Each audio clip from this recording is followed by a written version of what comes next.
ಮನೆ ಮೇಲೆ ಕಲ್ಲು ತೂರಾಟ ಹಿಂದೂಗಳು ಸೇಫ್ ಅಲ್ವಾ? ಹಾಗಾದ್ರೆ ಈ ಒಂದು ಪ್ರಶ್ನೆ ಸದ್ಯದ ಪರಿಸ್ಥಿತಿಯನ್ನ ಗಮನಿಸ್ತಾ ಇದ್ರೆ ಆ ರೀತಿ ಅನ್ನಿಸ್ತಾ ಇದೆ. ಹಿಂದೂಗಳಿಗೆ ಸೇಫ್ ಇಲ್ವಾ? ಹಿಂದೂಗಳು ಬದುಕೋದಕ್ಕೂ ಕೂಡ ಸಾಧ್ಯ ಆಗ್ತಾ ಇಲ್ವಾ? ಯಾಕಪ್ಪ ನಾವು ಈ ರೀತಿ ಹೇಳ್ತಾ ಇದ್ದೀವಿ ಅಂತಂದ್ರೆ ಮುಸ್ಲಿಂ ಯುವಕರು ಕಲ್ಲು ತೂರಾಟವನ್ನ ನಡೆಸಿದ್ರ ಈ ಒಂದು ಪ್ರಶ್ನೆ ಸದ್ಯಕ್ಕೆ ಮೂಡ್ತಾ ಇದೆ. ಮನೆ ಮೇಲೆ ಕಲ್ಲು ತೂರಾಟ ಮಾಡ್ತಾರೆ, ಹಿಂದೂಗಳಿಗೆ ಸೇಫ್ ಇಲ್ವಾ? ಮುಸ್ಲಿಂ ಯುವಕರು ಕಲ್ಲು ತೂರಾಟ ನಡೆಸಿದ್ರ ಹಾಗಾದ್ರೆ ಚಿಕ್ಕಮಗಳೂರಿನ ವಿಜಯನಗರ ಬಡಾವಣೆ ತಿಲಕ್ ಪಾರ್ಕ್ ಒಂದು ವಾರದಿಂದ ಮನೆಗಳ ಮೇಲೆ ಕಲ್ಲು ತೂರಾಟ. ಕಿಡಿಗೇಡಿಗಳನ್ನ ಹಿಡಿದ ಬಜರಂಗ ದಳದ ಕಾರ್ಯಕರ್ತರು, ಇಬ್ಬರನ್ನೂ ಪೊಲೀಸರಿಗೆ ಒಪ್ಪಿಸಿದ ಹಿಂದೂ ಸಂಘಟನೆಗಳು. ನಿನ್ನೆ ರಾತ್ರಿ ಹಿಂದೂ ಸಂಘಟನೆಗಳಿಂದ ಪ್ರತಿಭಟನೆ ಕಿಚ್ಚು ಹೆಚ್ಚಾಗಿತ್ತು. ಬಸವನಹಳ್ಳಿ ಠಾಣೆಯ ಮುಂದೆ ಉದ್ವಿಗ್ನ ವಾತಾವರಣ ನಿರ್ಮಾಣ ಆಗಿದೆ. ಮನೆ ಮೇಲೆ ಕಲ್ಲು ತೂರಾಟ ನಡೆಸಿದ್ದಾರೆ. ಹಿಂದೂಗಳಿಗೆ ಇಲ್ಲಿ ಸೇಫ್ ಇಲ್ವಾ? ಹಿಂದೂಗಳು ಬದುಕೋದಿಕ್ಕೆ ಸಾಧ್ಯ ಆಗ್ತಾ ಇಲ್ವಾ ಎಂಬ ಪ್ರಶ್ನೆ ಸದ್ಯಕ್ಕೆ ಮೂಡ್ತಾ ಇದೆ. ಮನೆಗಳ ಮೇಲೆ ಕಲ್ಲು ತೂರಾಟ ಮಾಡ್ತಾರೆ ಈ ಕಿಡಿಗೇಡಿಗಳು ಅಂತ ಅಂದ್ರೆ ಈ ಕಿಡಿಗೇಡಿಗಳ ವಿರುದ್ಧವಾಗಿ ಯಾವ ಕಠಿಣ ಕ್ರಮವನ್ನ ಪೊಲೀಸರು ಜರುಗಿಸಿದ್ದಾರೆ ಅನ್ನೋದು ಕೂಡ ಈಗ ಸದ್ಯಕ್ಕಿರುವಂತಹ ಪ್ರಶ್ನೆ. ಏಕೆಂತಂದ್ರೆ ಒಂದು ವಾರದಿಂದಲೂ ಕೂಡ ಮನೆಗಳ ಮೇಲೆ ಕಲ್ಲು ತೂರಾಟ ಮಾಡ್ತಾ ಇದ್ದಾರಂತೆ. ಒಂದು ವಾರದಿಂದ ಕಲ್ಲು ತೂರಾಟ ಮಾಡ್ತಾ ಇದ್ದಾರೆ ಅಂತಂದ್ರೆ ಕಿಡಿಗೇಡಿಗಳನ್ನ ಅರೆಸ್ಟ್ ಮಾಡ್ಲಿಕ್ಕೆ ಇಷ್ಟೊಂದು ತಡ ಯಾಕಾಯ್ತು? ಹಾಗಾದ್ರೆ ಈಗ ಒಟ್ಟಿನಲ್ಲಿ ಅದು ಕೂಡ ಇಬ್ಬರು ಏನು ಕಿಡಿಗೇಡಿಗಳಿದ್ದಾರೆ ಅವ್ರನ್ನ ಹಿಂದೂ ಸಂಘಟನೆಗಳು ಹಿಡಿದು ಪೊಲೀಸರಿಗೆ ಒಪ್ಪಿಸಿದ್ದಾರೆ. ಹಾಗಾದ್ರೆ ಪೊಲೀಸರು ಕರ್ತವ್ಯ ನಿರತರಾಗಿಲ್ವಾ? ಇಷ್ಟೆಲ್ಲ ಸಮಸ್ಯೆಗಳಾಗ್ತಾ ಇದೆ, ಏನ್ ಮಾಡ್ತಾ ಇದ್ದೀರಾ ನೀವು? ಯಾರೋ ಇಬ್ಬರು ಕಿಡಿಗೇಡಿಗಳನ್ನ ಹಿಂದೂ ಸಂಘಟನೆಗಳು ನಿಮ್ಗೆ ಹಿಡಿದು ಒಪ್ಪಿಸಿದ್ದಾರೆ ಅಂತ ಅಂದ್ರೆ ನಿಮ್ಮ ಕರ್ತವ್ಯ ಏನಾಯ್ತು? ಒಂದು ವಾರದಿಂದ ಕಲ್ಲು ತೂರಾಟ ಆಗಿದೆ, ಯಾರಿಗಾದ್ರೂ ಪ್ರಾಣಹಾನಿ ಆಗಿದ್ರೆ ಆ ಒಂದು ಸಂದರ್ಭದಲ್ಲಿ ಪೊಲೀಸರು ಭೇಟಿ ಕೊಡ್ತಾ ಇದ್ರ? ಹಾಗಾದ್ರೆ ವ್ಯವಸ್ಥೆ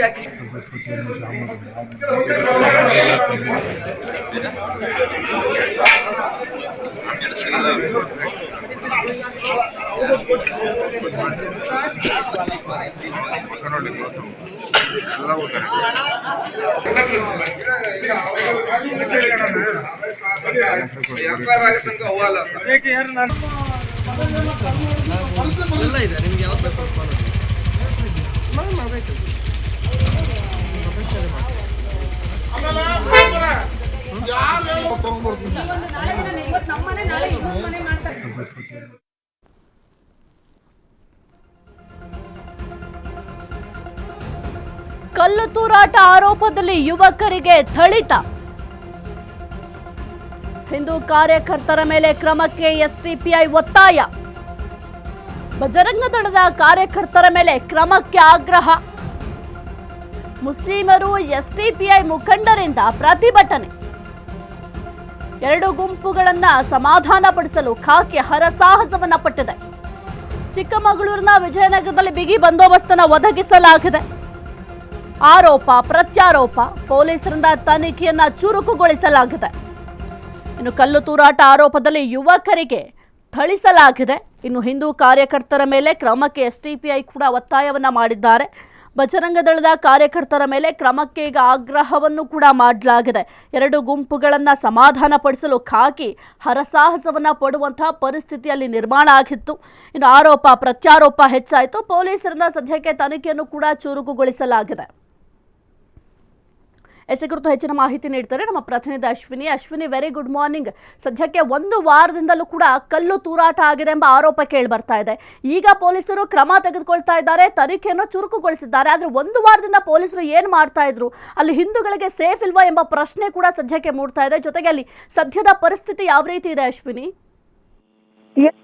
ವೆರಿ ಗುಡ್ ಮಾರ್ನಿಂಗ್. ಏನು ಹಿಂದೂಗಳಿಗೆ ರಾಜ್ಯದಲ್ಲಿ ಒಂದು ಭದ್ರತೆ ಇಲ್ಲ ಎಂಬಂತೆ ಸಾಕ್ಷಿಯಾಗಿರುವುದು ಈಗ ಚಿಕ್ಕಮಗಳೂರಿನಲ್ಲಿ ನಡೆದಿರುವಂತಹ ಈ ಘಟನೆ ಆಗಿದೆ. ಏನು ಪದೇ ಪದೇ ಕಲ್ಲು ತೂರಾಟ ಪ್ರಕರಣ ರಾಜ್ಯದಲ್ಲಿ ಹೆಚ್ಚಾಗ್ತಾ ಇದ್ದು ಏನು ಚಿಕ್ಕಮಗಳೂರಿನ ವಿಜಯನಗರದಲ್ಲಿರುವಂತಹ ಸುಧಾಶ್ ಅವರ ಮನೆ ಮೇಲೆ ಕಳೆದ ಒಂದು ವಾರದಿಂದ ನಿರಂತರವಾಗಿ ಕಲ್ಲು ತೂರಾಟ ನಡೆಸ್ತಾ ಇರ್ತಾರೆ. ಏನು ನಿನ್ನೆ ರಾತ್ರಿಯೂ ಕೂಡ ಏನು ಅನ್ಯ ಕೋಮಿನ ಯುವಕರು ಕಲ್ಲು ತೂರಾಟ ನಡೆಸೋ ವೇಳೆಯಲ್ಲಿ ಏನು ಬಜರಂಗ ಕಾರ್ಯಕರ್ತರು, ಹಿಂದೂ ಕಾರ್ಯಕರ್ತರು ಏನಿದ್ದಾರೆ ಅವರು ಅಲ್ಲಿ ಸ್ಥಳದಲ್ಲಿ ಇಬ್ಬರು ಮುಸ್ಲಿಂ ಯುವಕರನ್ನ ಹಿಡಿದು ಅಲ್ಲೇ ನಡೆಸಿ ಆಮೇಲೆ ಪೊಲೀಸರಿಗೆ ಒಪ್ಪಿಸಿದ್ದಾರೆ. ಅದಾದ ಮೈದಾನ ಒಂದು ಏನು ಬಸವನಹಳ್ಳಿ ಪೊಲೀಸ್ ಠಾಣೆಯಲ್ಲಿ ನಡೆಯುತ್ತೆ ಅಂತಾನೆ ಹೇಳ್ಬೋದು. ಏನು ಮುಸ್ಲಿಂ ಮುಖಂಡರೆಲ್ಲ ಪೊಲೀಸ್ ಠಾಣೆಗೆ ಮುತ್ತಿಗೆ ಹಾಕಲು ಯತ್ನಿಸಿದ್ದಾರೆ ಹಾಗೂ ಪೊಲೀಸರು ಮತ್ತು ಮುಸ್ಲಿಂ ಮುಖಂಡರ ಮಾತಿನ ಚಕಮಕಿ ಕೂಡ ನಡೆದಿದೆ ಅಂತಾನೆ ಹೇಳಲಾಗ್ತಾ ಇದೆ. ಇದಾದ ಮತ್ತು ಚಿಕ್ಕಮಗಳೂರಿನ ಮಲ್ಲೇಗೌಡ ಸರ್ಕಾರಿ ಆಸ್ಪತ್ರೆಯಲ್ಲಿ ಇಬ್ಬರು ಮುಸ್ಲಿಂ ಯುವಕರು ಬಂಧನವಾಗಿದೆ. ಈಗ ಮುಸ್ಲಿಂ ನಾಯಕರು ಇನ್ನು ರಾತ್ರಿ ಹೈಡ್ರಾಮಾ ಮಾಡಿದ್ದಾರೆ.